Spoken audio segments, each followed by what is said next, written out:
생생경제.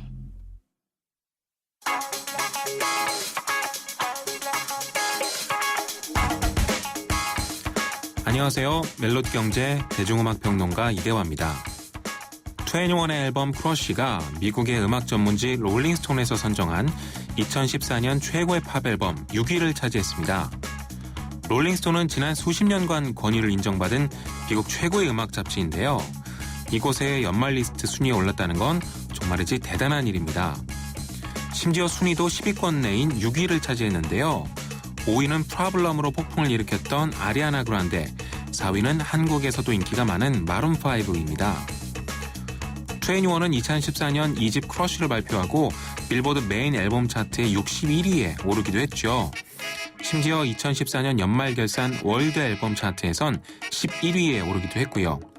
특히 이 월드 앨범 결산 순위에 오른 건 95년에 이 랭킹이 집계된 이후로 K-팝으로는 최초라고 합니다. 2NE1은 CL의 미국 진출을 앞두고 있기도 하죠. 계속해서 좋은 조짐이 일어나고 있네요. 데뷔 이후가 벌써부터 기대가 됩니다. 음악은 앨범 크러쉬의 타이틀곡 컴백 홈 듣겠습니다.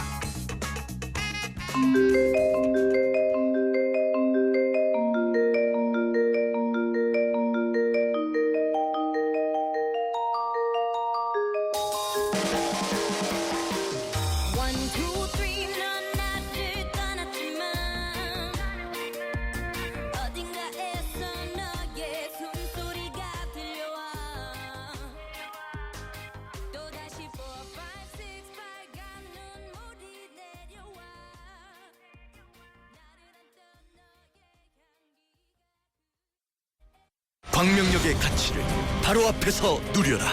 효성 해링턴 타워 더 퍼스트. 이케아, 코스트코, 롯데 프리미엄 아울렛이 바로 앞. 풍부한 유동인구와 상업지구 가치까지. 바로 앞에서 누리는 광명역 슈퍼 프리미엄. 효성 해링턴 타워 더 퍼스트. 문의 1899-7087. 김윤경의 생생경제. 우리는 끝까지 간다. 세살 때문 뉴스 여든까지 간다. 집요한 MC가 꼬리에 꼬리를 무는 집요한 인터뷰. 제2롯데월드 2단 안전사고 임시 사용까지 취소될까입니다. 네, 이 주제를 가지고 오늘 인터뷰를 할 예정인데요. 서울시가 오늘 제2롯데월드 측에 추가 안전사고가 발생할 경우에 임시 사용 승인을 취소할 수 있다. 거의 최후 통첩을 했습니다. 롯데월드, 제2롯데월드는 임시 개장 이후에 크고 작은 안전사고가 꽤 많았습니다. 하지만 지난주 금요일에 지하 주차장에 생긴 바닥 균열은 전문가들이 안전성에는 문제가 없는 것이다라고 발표를 한 직후여서 서울시가 왜 이런 최후 통첩을 했을까 의문이 생기기도 합니다. 그러니까 안전하다라고 발표한 이후에 바로 최후 통첩이니까요. 생생경제 집요한 인터뷰에서는 제2롯데월드 안전에는 문제가 없다라고 발표를 했던 한국건축시공학회 측의 얘기를 먼저 들어보고요. 그다음에는 최후 통첩한 서울시를 차례로 연결해서 얘기를 나눠보도록 하겠습니다. 먼저 약 1년 동안 제2롯데월드의 조사 보수 등에 있어서 검증 자문을 맡고 있는 한국건축시공학회의 인천대 양정환 도시건축학부 교수님을 모시고 얘기를 나눠보도록 하겠습니다. 양정환 교수님 안녕하십니까? 예, 안녕하세요. 네. 양정환입니다. 지난주 금요일에 제2롯데월드 지하 주차장 바닥에서 발견된 균열은 건물의 안전성에는 문제가 없는 것이다라고 발표를 하셨죠. 예, 그렇습니다. 예, 조금 더 구체적으로 내용을 설명해 주시겠어요? 네, 지하 주차장 바닥에 균열이 발견되어서 긴급 점검을 이제 하게 됐는데요. 예. 저는 이제 건축 구조 전문가거든요. 네.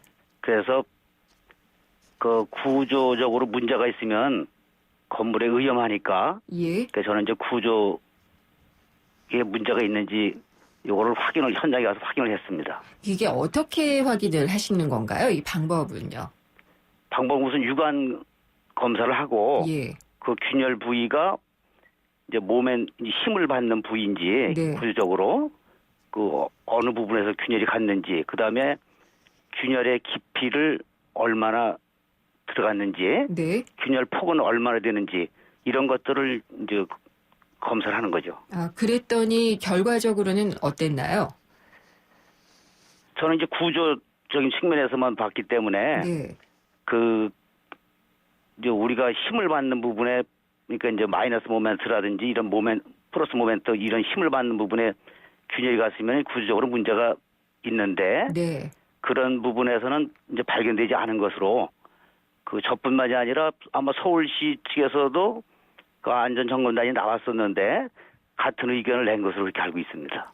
마이너스 모멘트, 플러스 모멘트라는 표현을 쓰셨는데요. 이거는 그러면 어떤 건가요? 여기에 영향을 주는 균열이면 구조에 문제가 있다고 하신 거잖아요. 예, 우리가 그런 이해할 수 힘을 받는 부분에 부재가 약해서 네. 균열이 갔다면 문제가 있는 거죠. 그런데 그러면은 그런 부분은 없었습니다. 그런 건 없었고요. 예. 그러면은 결과적으로는 마감재의 문제로 얘기가 된 건가요? 이제 코어링이라고 해가지고 네. 요거를 이제 비파괴 시험도 할 수 있거든요. 네. 균열 깊이라든지 이런 것을 예. 이제 비파괴 시험을 하면은 확실하지가 않으니까 이제 구멍을 뚫어본 겁니다. 콘크리트를 어디서부터 바닥을 어디까지요? 표면서부터 저 밑에 슬라브 두께가 20cm, 25cm거든요. 네. 20cm, 25cm를 다 뚫어보기도 하고 예. 또 철근이 나오는 부위까지 이를 뚫어보기도 하고 네. 그렇게 해서 한 23군데 정도를 뚫었습니다. 그럼 23군데 정도를 다 뚫어서 봤는데도 구조에는 문제가 없는 것으로 판단이 되신 거고요. 예, 대부분이 이제 표면에만 균열이 갔어요. 네. 그러고 그 구멍을 이제 코어링을 하니까 균열이 간 깊이가 나오잖아요. 예. 예, 확실하게 조사를 했는데 구조적으로는 문제가 없는 것으로 예. 철근 깊이까지도 균열이 발생되지 않고 표면에만 대부분이 발생한 것으로 그렇게 확인이 됐습니다. 교수님, 그러면은 이 콘크리트의 균열은 왜 생긴 건가요? 균열은 여러 가지 원인이 있을 수 있거든요. 예. 수백 가지 되는데 원인은 네. 이번 균열 같은 경우에는 이번 균열은 뭘까요? 대부분이 이제 콘크리트가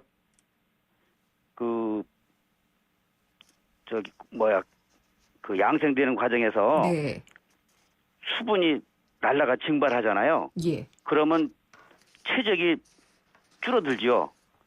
네. 그러니까 예, 최적이 건조해서. 줄어들면서 예. 균열이 가게 된 건조 수축이다 이렇게 얘기하거든요. 네. 그래서 이 건조 수축은 일반적으로 콘크리트 시공하고서 한 3년 정도까지 초기에 많이 발생하는 것으로 이렇게 알려져 있고요. 네. 한 90% 이상이 이제 초기에 발생하는 것으로 건조 수축이죠.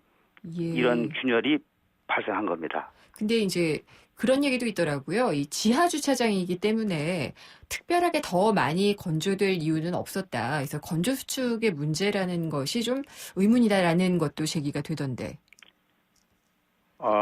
콘크리트를 맨 처음에 시공했을 때에는 지하가 아니라 지상이었었겠죠. 거기도 노출된 거고. 네. 예, 그러고 콘크리트 맨 처음에 이제 레미콘에서 가져온 콘크리트를 들어보면은 그것이 양생된다 그러잖아요. 예. 양생되어서 콘크리트가 굳을 때까지 수분이 증발하면서 수축이 되는 거니까 네.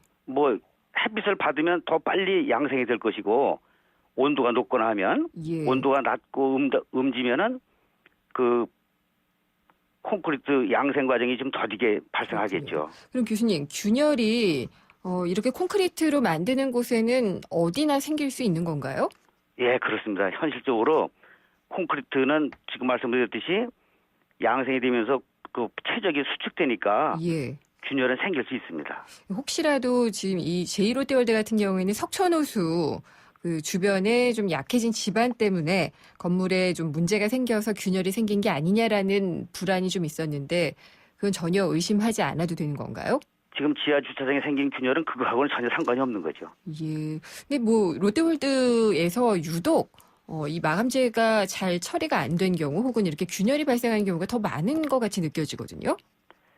그렇지는 않습니다. 그래요? 대부분의 아파트 현장이라든지 지하 주차장에 네. 아파트 지하 주차장에도 이 정도의 균열은 다 갖고 있죠. 네. 그러면 교수님이 이번에 조사를 하신 것, 이거는 사실 1년 전부터 계속 감수나 조사를 해주고 계신 걸로 제가 알고 있는데, 이것 말고도 지금 식당가에서도 균열이 한번 있었었고요.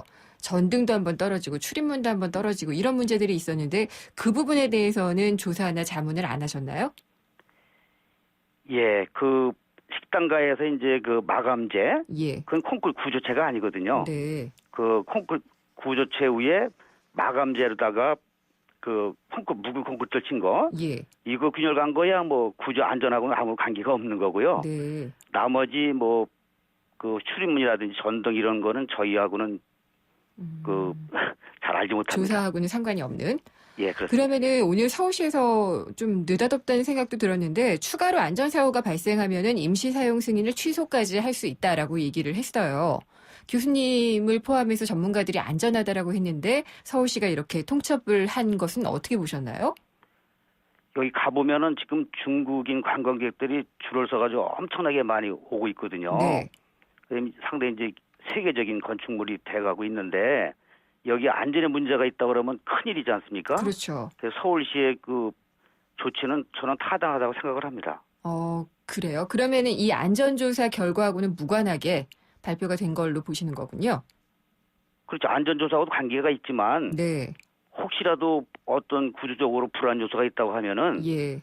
큰일이니까 그 사전에 조치를 취해야 되는 거죠. 알겠습니다. 그럼 이 건축시공학회 측의 의견대로라면은 일단 지하 주차장의 균열은 안전에는 문제가 없는 것으로 확인을 하겠습니다. 예, 오늘 말씀 잘 들었습니다. 감사합니다. 예, 예. 고맙습니다. 인천대 양정환 도시건축학부 교수와 얘기를 나눠봤고요. 오늘 최후 통첩을 한 서울시의 한병용 건축기획과장을 연결해서 얘기를 나눠보도록 하겠습니다. 한 과장님 안녕하십니까?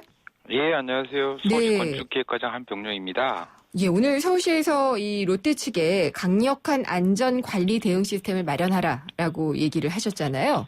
예, 그렇습니다. 어떤 내용인가요?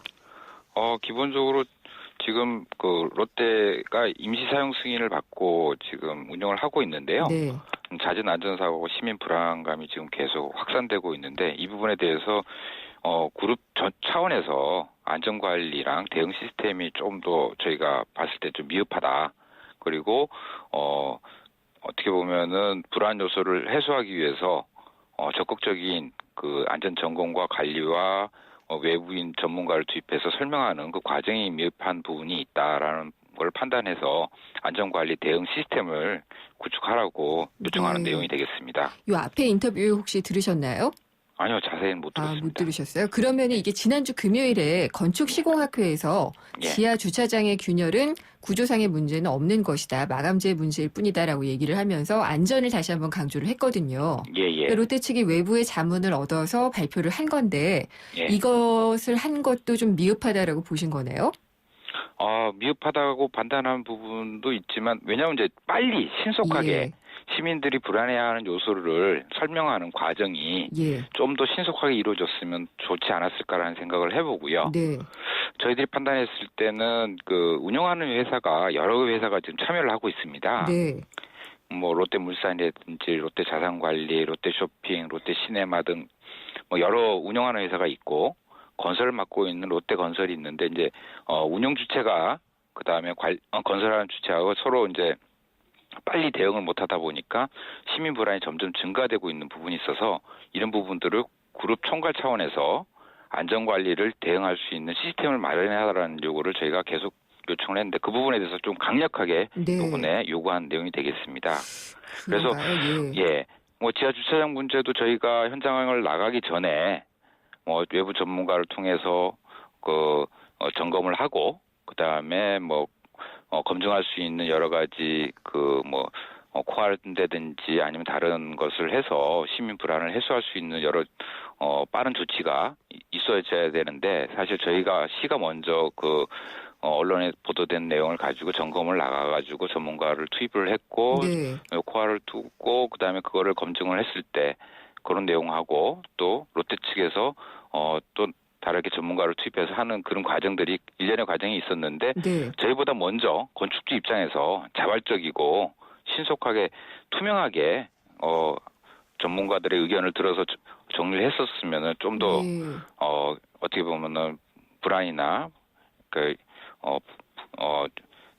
불신의 네. 문제가 최소화될 수 있었을 텐데 그런 부분들이 알겠습니다. 조금 미흡하다는 생각을 했습니다. 그러니까 시민 불안을 조기에 가라앉히지 못한 것은 롯데가 빨리 조치하지 못했기 때문이다라고 보신 것 같은데요. 그런 부분이 상당 예. 부분이 있다고 저희는 근데 서울시에서도 판단했습니다. 나가셨고 아마 과장님이 지난번에 예. 이 수족관 물 셀 때 하고 예. 영화관에 진동이 있을 때도 직접 현장 조사를 하신 것으로 들었어요. 예, 그렇습니다. 그럼 서울시에서도 어쨌든 뭐 롯데에서 투입하기 전에 서울시의 문제이기도 하니까 예. 나가서 현장 조사를 하시고 전문가들의 의견을 받으셨잖아요. 근데 예. 굳이 오늘 또 롯데에 이렇게 또 강력한 걸 내놔라라고 하신 것은 글쎄요. 그 롯데 측의 책임을 조금 더 묻겠다라는 건가요? 아닙니다. 기본적으로 민간 건축물에 대한 네. 관리는 민간 주체가 하게 돼 있습니다. 네. 그래서 사용 주체가 하도록 돼 있는데 사용 주체가 이제 롯데 물산을 비롯한 그 세계 회사인데요. 예. 사용 주체가 좀 더 적극적으로 정리를 해서 네. 시민 불안을 해소할 수 있는 시스템을 요청을 했는데 네. 그 시스템 자체가 지금 저희가 봤을 때는 미흡해가지고 시민 불안을 더 가중시키고 있다라고 판단을 네. 한 겁니다. 과장님 그리고 그러면은 미흡한 부분이 어떤 거다라고 좀 구체적으로 명시를 해주시면 좋을 것 같아요. 첫 번째로 그 문제가 생겼을 때 예. 신속하게 전문가나 장비를 확충해가지고 점검을 해서 네. 그다음에 그 내용이 문제가 있다 없다라는 것을 분명히 이제 사용 주체로서 예. 설명을 하고 대시민 시민 불안 요인이 발생하지 않는지 그걸 발표를 한 다음에 그다음에 시민들의 평가가 좀 있어야 될 것 같은데요. 네. 지금 그런 평가가 아니라 일단 뭐 의혹이 증폭이 돼가지고 시민 불안이 고조됐을 때 이제 저희 서울시가 나가서 확인하는 그런 형태가 되다 보니까 어떻게 네. 보면 사용 주체로서 예. 좀 더 적극적인 시민 불안 요인을 해소하기 위한 노력이 네. 저희는 부족했다. 그렇기 때문에 작고 경미한 사항들까지도 대단히 문제가 있는 것으로 네. 어떻게 보면 시민 불안을 가중시키고 있다고 알겠습니다. 판단을 한 겁니다. 과장님 그러면은 이제 추가로 안전사고가 발생을 하면은 임시 사용 승인을 이제 다시 철회할 수도 있다라고 하셨잖아요. 추가 예. 안전사고라는 것이 여러 가지 요건 해석이 가능할 것 같아요. 그러니까 또 누구 하나 다치고 떨어지고 뭐 균열 하나 생기고 이런 것도 다 추가 안전사고로 보시는 건가요? 기본적으로 안전사고에는 크고 작음이 좀 있을 거라고 판단이 되고요. 네. 안전사고에 대한 부분에 대해서 좋지 않은 시스템적인 문제도 이번에 강력하게 요청을 한 거고 그 요청이 이루어지지 않을 경우에 네. 경미한 사항이라도 저희들이 판단했을 때 경미한 사항도 크게 해보겠다라는 겁니다. 그러면은 예를 들어서 영화관에 또다시 진동이 발생했다. 근데 롯데 측이 바로 대응했다. 이러면은 추가 안전사고가 아닌 거고. 예. 그거는 조금 다르게 볼 수 있습니다. 네. 왜냐하면은 구조에 크게 문제가 있으면은 저희 예. 임시사용 승인을 취소할 수 있도록 임시사용 승인 조건에 들어 네. 있습니다.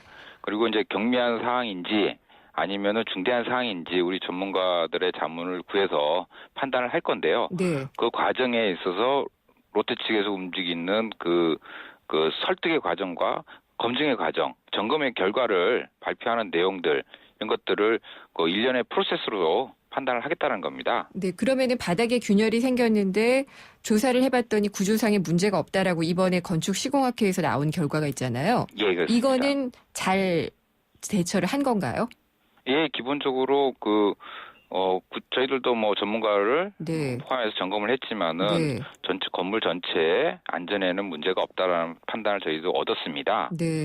그렇기 때문에 그 판단을 빨리 어떻게 보면은 설득의 과정을 거치기 위해서 롯데가 먼저 움직였었고 저희가 예. 검증하는 단계로 이렇게 갔으면은 의혹이나 예. 불신을 최소화할 수 있었는데 불필요한 시민 불안이 지금 확산되는 결과를 가져온 것 중에 하나가 빠른 신속한 대응하고 투명한 네. 공개를 못하지 않았느냐. 그래서 저희가 요청하는 투명한 사항이 공개라는 것은 어떤 수치 같은 것들을 말씀하시는 건가요?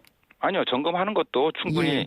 시민들한테 보여줄 수 있으면 보여주고 언론에 네. 보여줄 수 있으면 보여줘서 조사하고 있는 내용 자체가 네. 문제가 있는지 없는지 그걸 검증할 수 있게 시민들이 이해가 빨리 될 수 있게 해준다면은 그게 불안인지 아닌지 빨리 판단할 수 있지 않습니까? 네, 네. 그런 부분들이 상당 부분 신속하지 못하고 투명하지 못한 부분 때문에 시민이 불필요하게 불안을 느끼고 있다라는 것으로 네. 저희는 판단한 부분이 없지 않아 있습니다. 그렇군요. 알겠습니다. 근데 말씀을 들어도 계속 불안하네요. 이게 기준이라는 것이 항상 좀 이렇게 분명하게 제시가 안 될 경우에 그런 것 같아요.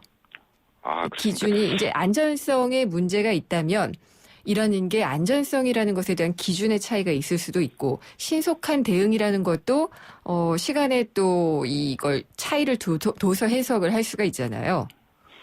그런데 지금 예. 뭐 즉각적인 반응을 볼 수 있는 부분은 최대한 노력을 해달라는 부분입니다. 네. 뭐 서울시보다 예. 뭐 현장에서 더 많이 알고 있고 알겠습니다. 현장에 뭐 네. 일어난 일을 알고 있는 분들로서 적극적으로 그 부분을 네. 시민 불안을 아니면은 뭐 네네. 시민 의혹을 예. 해소하기 위한 노력을 빠르게 신속하게 전문가를 투입해서 해달라는 그런 내용이 포함되어 있는 겁니다. 알겠습니다. 아마 이번에는 롯데 측이 좀 제대로 듣지 않을까 생각드는데요. 예, 서울시도 계속 노력을 해주시기를 기대를 하겠습니다. 감사합니다. 예, 고맙습니다. 서울시의 수고하십시오. 한병용 건축기획과장이었습니다.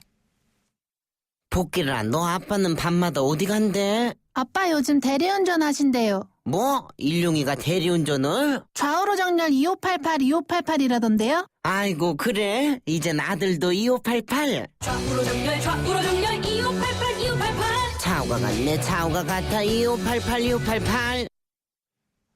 예, 생생경제 3부 함께 하셨고요. 방금 롯데 제2롯데월드 관련해서 인터뷰를 했던 인천대 교수님은 양정환 교수님이 아니라 양성환 교수님이었습니다. 저희가 바로 잡도록 하겠습니다.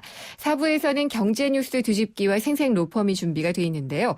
경제뉴스 뒤집기에서는 아까 글로벌 경제 이슈에서도 잠깐 살펴봤지만은 피케티와 맨큐 간의 경제에 대한 어떤 이야기들, 맞서고 있는 이야기들을 한번 짚어보도록 하겠고요. 생생로펌에서는 담배값 인상 때문에 전자담배가 인기를 끌고 있는데 이 전자담배를 담배로 볼 것인가 아닌가 법적인 부분에 대해서 한번 알아보도록 하겠습니다.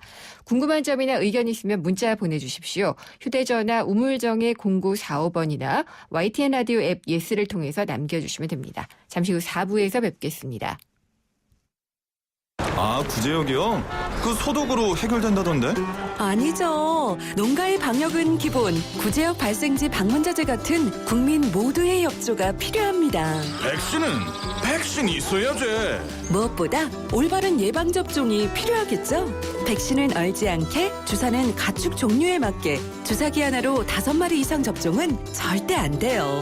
특히 출하시기 돼지와 분만전 어미돼지에도 백신을 접종해야 한다는 사실 꼭 명심하세요. 구제역, 올바른 백신 접종과 철저한 소독으로 충분히 막을 수 있습니다. 이상 증상 신고번호 1588-4060 농림축산식품부. 경제를 위한 바른 시각, 본질에 다가가는 심층 분석, 가치를 추구하는 정확한 해석. YTN 라디오 김윤경의 생생경제. 이건 왜? 뉴스에선 볼 수 없었던 뉴스 속 스토리. 경제뉴스 뒤집기 한파. 세상의 베이스가 되다 포스코 협찬으로 김은경의 생생경제 4부 시작하겠습니다.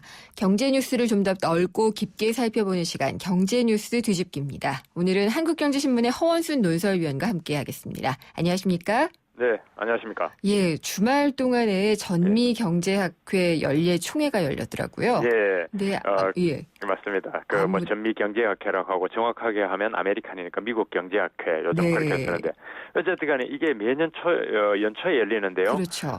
미국 보스턴에서 3일부터 5일까지 열렸는데 이게 정말 미국의 힘을 저는 이런 데서 느낍니다. 네. 1885년, 그러니까 130년 전에 설립된 경제학회인데요. 단순히 경제학자들만 모이는 게 아니고 미국 경제를 움직이는 기업인, 그다음 미국 중앙은행 외 패드, 네. 거기 관계자 뭐가 2만 명씩 몰려가지고 경제, 경영회가 온 지성인들이 모여서 열띤 토론을 하고 또 토론한 뒤에는 악수 손잡고 당신 얘기 잘 들었어 하고 네. 하면서 그 노벨 경제학상 받은 사람이 원래 미국 경제학회 로버트 실러 예일대 교수가 학회장이고요.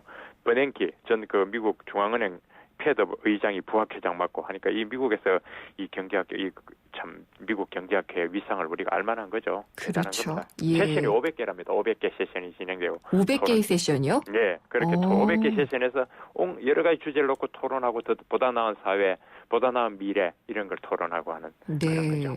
근데 뭐 우리 경제지들도 그렇고 외신들도 그렇고요. 예. 설전을 벌였던 두 사람이 많이 주목을 했더라고요. 예, 그랬죠. 예, 토마 피케티하고 그레고리 맨큐. 맞습니다. 예. 여기 지금 이 경제학회에 개막식이 됐는데요. 이제 연례 총회 개막 포럼에서 네. 지난해 2014년 동안에 이제 프랑스의 그 경제학자 토마 피케티가 이제 그 21세기 자본론으로 참 말하자면 선풍을 불었잖아요. 네. 선풍하니까 그거에 대한 건설적인 비판 이거를 이번에는 하버드 대학 교수인 그레고리 맨큐 경제학 공부한 학생들은 맨큐의 경제학 해가지고 요즘 네. 경제학 입문서 교과서로 많이 읽는 그것은 하버드 맨큐 교수가 둘이 딱 붙은 거예요, 토론을. 네. 그래서 이제 우리 특파원들이 가서 전하고 또 뭐 가서 기사가 되고 또 토론 이 자체가 제가 볼 때는 원래의 토론이고 금세기의 토론이 될 겁니다. 막 그 길이 크게 뭐랄까 하나의 기록으로 남을 그런 명토론인데 그걸 오늘 한번 소개해드릴까 싶습니다. 네. 그러면은 먼저 토마 피케티 파리 경제대 교수가 발제를 했나요? 예, 뭐 토론을 오갔는데 네. 다 이야기는 뭐 서로 오가면서 이렇게 쭉 진행된 것 같은데 정리하면 우선 토마 피케티 얘기로는 뭐 그동안 사실은 사실 많이 나왔잖아요, 그죠? 많이 나왔는데 한번 네. 정리해보면 이렇습니다. 이번에 한번 다시 이야기를 했는데 자본이 축적되는 건 사실인데 자본이 축적되면 이게 필연적으로 자본 소득이 증가되고 불평등이 심화된다. 네. 피케티는 이 얘기를 한 번 더 강조를 했고요. 자기는 작년에 자기가 쓴 책에 그대로 주장입니다. 그래서 이 사람 주장은 그러하니 부의 세습과 재분배 이거를 막기 위해서 좀 누진적인 뭐 90%까지 적용하던데 누진적인 소득세, 자본세를 부과해야 된다 하는 그 이야기를 이번에 한 번 더 했고 네. 제가 좀 주목되는 거는 이 주장에 대해서 이 맨큐 교수의 뭐랄까 반박이랄까요? 그게 맞지 않다.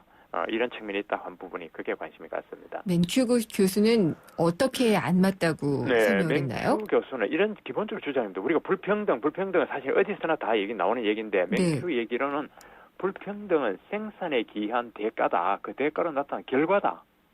이제 결과로 나타나는 게 불평등이고 이 자체가 그다지 문제가 안 된다. 예컨대 이런 얘기를 하네요. 이 사람은 사람들이 가난하면서도 그냥 평등한 사회를 원할 것이냐, 네. 아니면 부자가 될 기회가 있는 불평등한 사회를 원하냐.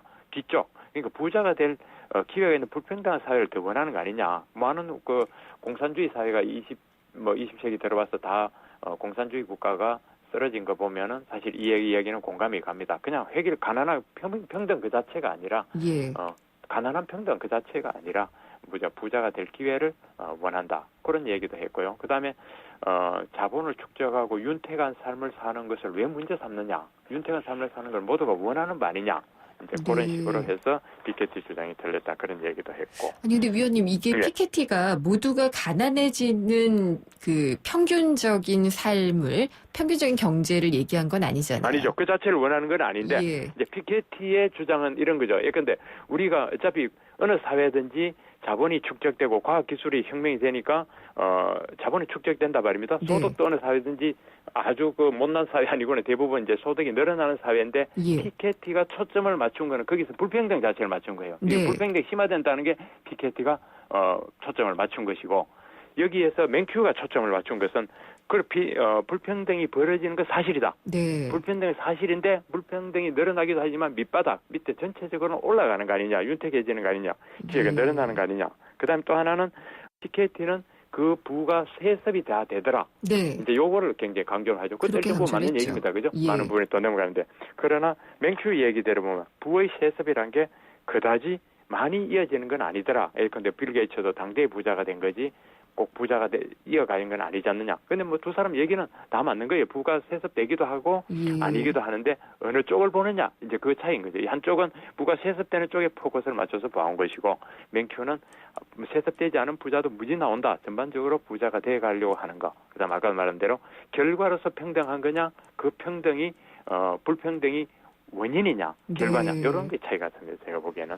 그러면은 피케티는 이런 불평등을 해소하기 위해서 어쨌든 부유세를 얘기를 했고요. 네, 작년부터 계속 해온 게 부유세죠. 부유세, 얘기를 했는데 맨큐 교수는 그러면은 이 불평등을 해소하는 방법으로 따로 제시한 게 있나요? 여기서 불평등 제가 들어온 그 외신과 기자들이 쓴 거에서는 그까지 불평등 해소 부분은 아니고 네. 불평등은 그거는 이제 이쪽에 맨큐라든가 작년에 제가 우리 요 난에서 한번 제가 소개를 해드린 것 같은데 네. 앵거스 디턴 같은 경우 예. 보면은 불평등한 사회가 그 자체로 우리가 불평등을 전부 다 해소하려고 노력하는 그런 과정이니까 뭐 또 그러고 그 불평등한 것이 역으로 성장과 진보를 이끌어낸다 이렇게 주장하는 사람들이거든요. 예. 그러니까 불평등을 이렇게 어떻게 하나하나 해소하자. 이번에도 그런 얘기가 맹큐가 나온 건 아니고 네. 불평등하기 때문에 이게 사람들이 벗어나기 위해서 성장하고 진보가 나온다. 그런 주장을 하니까 이 무슨 불평등 자체를 그렇게 만하게 근원으로 보지 말자 하는 게 이 사람들 주장인 것 같습니다. 네.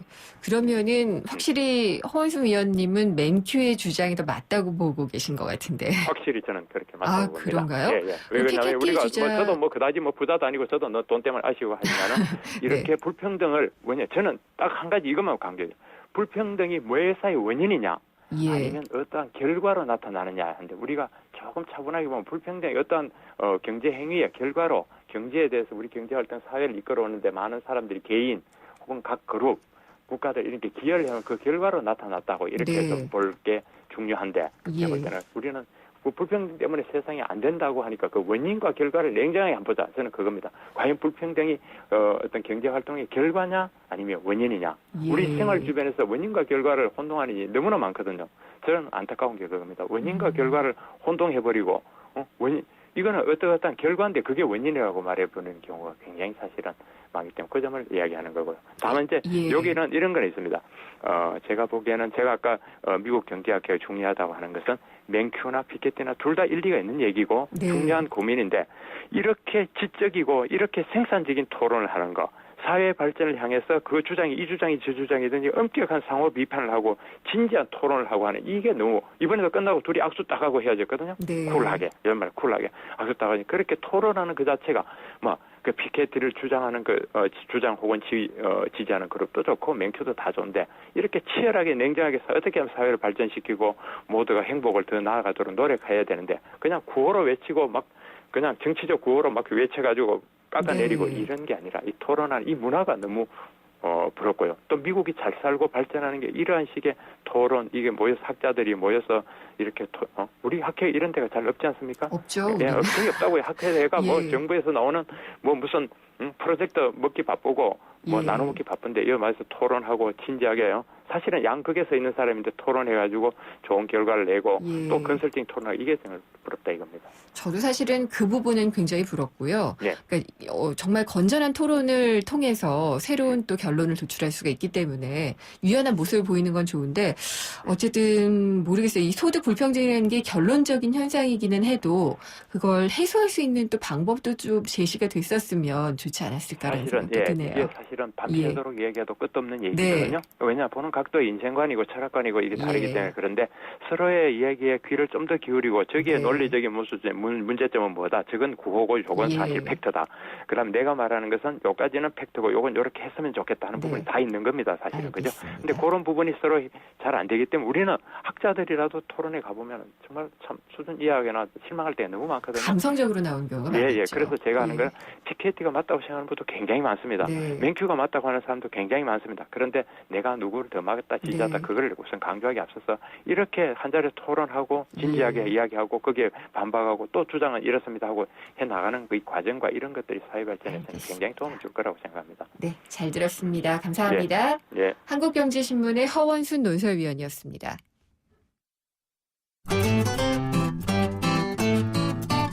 생생경제를 다양하게 만나는 방법. YTN 라디오 앱 예스와 웹사이트 김윤경의 생생경제 또는 트위터 YTN_이코노미로 실시간 듣기와 다시 듣기를 하실 수 있고 방송 내용에 대한 문의와 의견을 주실 수 있습니다.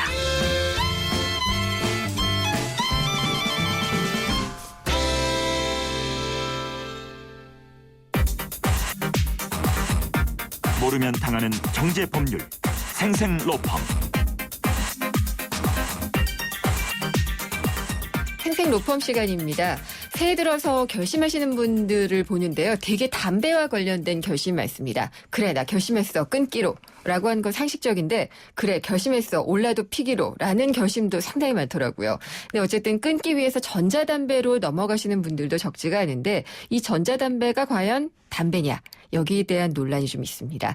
오늘 이 부분 살펴보겠습니다. 법무법인 한별의 안병한 변호사 나오셨습니다. 안녕하십니까? 네, 안녕하세요. 네, 담배를 피우셨다가 끊으셨다고요? 아, 예. 오래 끊으신 건 아니고요. 오래전에 끊었습니다. 아, 그렇군요. 네. 네. 이번에 사안이 시중에서 유통되고 있는 전자담배와 관련된 사안이잖아요. 네. 일단 예전에 금연 성공한 분들 두고 이제 독한 사람이다 이렇게. 안병환 변호사님. 아, 예. 저 같은 사람이죠. 네. 그 금연이 매우 어려운 일이기 때문에 그런 말이 만들어졌겠죠. 그런데 그렇죠. 사실 요즘은 반대로 담배를 계속해서 피우는 사람이 어떻게 보면 진정으로 독한 분들이 아닌가. 예, 장소도 이런, 없고 그렇죠. 돈도 많이 드는데. 일단 담배값이 새해부터 엄청 오르기도 했고요. 네. 또 금연구역도 늘어났습니다. 그래서 흡연을 하기가 매우 힘든 세상이죠. 거리에서 흡연을 할 경우 매우 따가운 그 눈총을 받아야 되고요. 제가 매 눈으로 포착을 많이 그렇죠. 하는데요. 그리고 갈수록 이제 예. 흡연자의 입지는 분명히 줄어들고 있죠. 근데 그러면서 네. 지난해 말부터 많이 봤는데 전자담배를 이렇게 길거리에서 피우고 다니시는 분들을 꽤 봤어요. 그렇습니다. 네. 그래서 이제 금연 보조제 시장이 해마다 커진다고 하고 있고요. 네. 지금 뭐 시장 규모를 약 500억 원대 정도로 추산을 하고 있는 것 같습니다. 금연 시장. 네, 그리고 네. 유해성 논란도 있기는 했었지만 여전히 뭐 금연 보조 제품으로 이제 인기가 있는 것이 바로 전자담배인데요. 이 전자담배를 두고 과연 담배로 볼 수 있는지, 네. 담배에 대한 제한을 전자담배에도 그대로 유효하게 볼 수 있는지 이런 논란이 있었죠. 그럴 수 있겠네요. 이게 담배 광고는 제한이 많잖아요. 근데 물론입니다. 전자담배가 담배라면은 그 규정을 그대로 따라야 될 테니까요. 그렇습니다. 일단 담배사업법이 있는데요. 담배 광고에 제한을 담고 있죠. 네. 국민 건강의 증진 등을 위해서 담배를 판매하는 사람은 뭐 일주일에 한 차례 이하 발행되는 간행물에 한해서만 또 연간 60회 이내 이런 네. 횟수로만 광고를 할 수 있다는 등의 여러 가지 제한이 있습니다. 그렇군요. 그리고 또 뭐 문화 행사를 후원할 경우에도 뭐 담배 제품 광고는 할 수 없도록 하는 등의 많은 제한을 받고 있죠. 이 사건의 경우도 보면 전자담배를 수입하는 업체인 A사가 그동안 자사 인터넷 홈페이지에 유명 연예인을 모델로 해서 광고를 게시하면서 각종 이벤트도 개최했고요. 네. 이제 전자담배에 대한 어떤 홍보 활동을 적극적으로 벌여오던 중에 관할 지방자치단체인 서울시가 전자담배 역시 담배에 해당한다 이런 네. 이유를 들었고요. 따라서 담배사업법에서 정하는 광고의 허용 범위를 넘는 지나친 그 적극적인 광고 행위를 하지 예. 말라 이렇게 제안을 하니 이제 여기에 대해서 반발을 한 거죠. 그래서 해당 업체가 전자담배는 담배가 아니다. 이것은 단순한 전자장치에 불과하다. 그래서 담배에 대한 기존의 제한을 받을 필요가 없다. 이런 취지로 소송을 제기했던 사안입니다. 이거 참 애매하네요. 전자담배를 뭐 이를테면은 건강 보조 뭐 장치 뭐 이런 걸로 볼 수도 있는 반면에 실제로는 담배로 또 볼 수가 있으니까 법원의 판단이 어떻게 이루어졌나 굉장히 궁금한데요. 네, 서울행정법원의 판단이었는데요. 재판부는 담배사업법은 담배를 연초 잎을 원료로 피우거나 빨거나 씹거나 냄새 맡기에 적합한 상태로 제조한 것 이렇게 법률에서는 정의하고 있다 이렇게 네. 전제했고요. 예. 연초 잎을 원료로 하지 않는 담배 대용품도 담배로 봐서 이 법을 적용하고 있다 이런 취지를 밝혔습니다. 네. 이어서 이 사건 전자담배는 어쨌든 간에 그 연초 잎에서 니코틴 농축액을 추출했고 이것을 빨기에 적합한 형태로 제조했기 때문에 네. 담배사업법상의 규정에 비추어 보면 이것도 담배에 포함된다 이렇게 판단을 했던 거죠. 적든 많든 간에 어쨌든 담배 주성분인 니코틴이 들어있다. 이걸로 담배로 판단을 하게 된 거군요. 그렇습니다. 뭐 금연을 위한 어떤 보조제라든지 이런 경우는 유통 제한보다는 오히려 권장을 해야 되는 것이 마땅하지 않느냐 이렇게 생각을 가지신 분들이라면 다소 이번 판결의 내용을 이해하게 생각하실 분들도 계시겠지만요. 기본적으로 전자담배 자체는 금단 현상을 줄이기 위한 목적이긴 하지만 담배 잎에서 추출한 니코틴 농축액을 흡입할 수 있도록 그렇게 해주는 기구입니다. 예. 뭐 우스갯소리로 제 주변에도 이제 담배를 끊기 위해서 전자담배를 이용했는데 담배는 끊었다. 그러나 이제는 전자담배를 못 끊겠다. 이런 말을 한 분들도 있거든요. 바로 중독성 때문이고요. 니코틴을 흡입하는 부분은 현행 담배사업법상의 담배로 볼 수 있기 때문에 광고 제한이라든지 여러 가지 제한은 그대로 유효하다는 판단이죠. 그러면 이것도 판단이 있을지 모르겠는데 니코틴 패치라는 것도 있잖아요. 네. 그것도 붙이면 결국 니코틴을 흡수하는 경우가 되는데 이것도 담배의 제한을 같이 받게 되나요? 일단은 앞서 말씀드렸듯이 법률상으로는 피우거나 빨거나 씹거나 냄새 맡기에 적합한 상태로 제조한 것이기 때문에 금연 패치 같은 경우에는 이제 담배로 볼 수는 없겠죠. 이것은 또 뭐 다른 부분으로 봐야 되겠죠. 그렇군요. 그다음에 이제 승강기 얘기를 좀 해보려고 하는데 공동주택의 산지가 저도 이제 너무 오래돼서 단독주택에 살았던 기억이 잘 안 나더라고요. 네. 근데 승강기 사고 저희 아파트는 유독 사고가 좀 많은 편이에요. 네. 교체를 했는데도 그런데 이 승강기 사고와 관련된 내용이 있어서 좀 더 저도 관심이 가는데 먼저 어떤 내용이었는지 설명을 좀 부탁드릴게요. 네, 안타까운 사고였는데 A씨는 부산의 한 아파트 승강기에 탑승했다가 21층과 22층 사이에서 자신이 탄 승강기가 갑작스럽게 정지하는 사고를 당하게 됩니다. 근데 이 과정에서 A씨는 승강기 밖으로 무리하게 탈출을 하려고 시도를 했었고요. 결국 강제로 문을 열고 21층으로 탈출을 하다가 균형을 잃고 그만 지하 4층으로 추락해서 끔찍하게도 사망에 이르게 되었죠. 이에 대해서 A씨의 유가족들이 승강기 회사 등을 상대로 해서 A씨 사망에 대한 책임이 있다. 손해배상을 원한다라는 취지로 민사소송을 제기했던 사안입니다. 네, 승강이 굉장히 위험하잖아요. 이렇게 탈출하려고 하면. 그렇죠. 또 탈출 안 하고 가만히 있기에도 불안하고 그래서 아마 시도하지 않았을까 싶은데 이 승강기 제조한 업체 또 관리하는 주체 이런 분들이 굉장히 많이 주의를 해야지 되는 물건이죠. 물론이죠. 일반적으로 승강기 제조사의 경우에는 제조물의 제조상의 결함이 인정될 경우에는 제조물 책임법에 따른 책임을 피할 수가 없습니다. 나아가서 또 승강기를 설치하거나 별도로 관리하는 그런 설치회사나 관리회사 같은 경우에도 그 자신의 업무 범위 내에 인정되는 기본적인 책임을 다하지 않아서 이런 잘못에 따라서 손해가 발생한다면 당연히 이 부분에 대한 책임이 인정된다고 볼 수 있죠. 네. 근데 이제 우선 승강기가 고장이 났고요. 그 다음에 이제 탈출을 시도를 하다가 사망에 이른 경우였는데 이 사안에 대해서 그러면 재판부는 어떻게 판단을 했나요?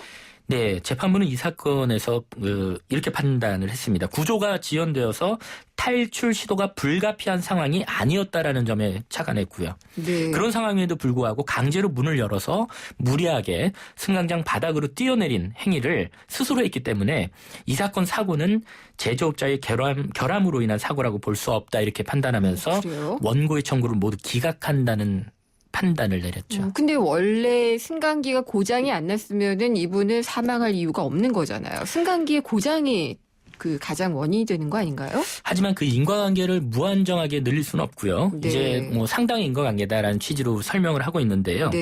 이제 손해배상 청구 사건의 경우에는 원고가 그 손해와 가해행위 사이에 어떤 인과관계를 입증을 해야 됩니다. 쉽게 설명드리면 비록 잘못한 부분이 있을지라도 그것이 사고와는 아주 직접적인 관련이 없는 경우라면 사고 결과에 대한 책임을 인정하기는 어렵다라는 그런 당연한 내용을 말하겠죠. 민사상 손해배상 청구 사건에서 가해 행위와 상당히 인과관계에 있는 손해일 것을 기본적으로 요구한다는 것입니다. 그럼 이 사안을 좀 잘 해석을 하고 의미를 되새겨 봐야지 될 것 같네요. 의미를 뭐라고 보면 좋을까요? 네, 일단 승강기가 멈춰섰을 때는 내부 비상벨을 통해서 구조를 기다린다거나 뭐 만약 휴대전화가 연결되는 상황이라면 119 등의 구조 요청을 하는 것이 우선이겠죠. 이런 취지에 비춰서 적절한 행동을 하는 것이 우선이라는 겁니다. 그냥 무조건 멈췄기 때문에 나는 나가야 되겠다라고 해서 뭐 쉽게 얘기해서 뭐 최소한 문을 두드려서 밖에 있는 사람에게 구조를 요청한다거나 어떤 외부인을 통해서 신고를 할 수도 있지 않겠어요? 그래서 무리하게 만약에 꼭 필요한 상황이 아니었는데도 승강기에서 탈출을 시도했고 뭐 이런 상황이라면 행동을 자초했기 때문에 무리한 행동으로 스스로 대형 사고를 초래한 경우라면 최소한 상당 부분의 과실상해는 피할 수가 없겠고 경우에 따라서는 전혀 배상조차 받을 수가 없다는 얘기입니다. 말씀 유용하게 잘 들었습니다. 감사합니다. 네, 감사합니다. 법무법인 한별의 안병환 변호사였습니다.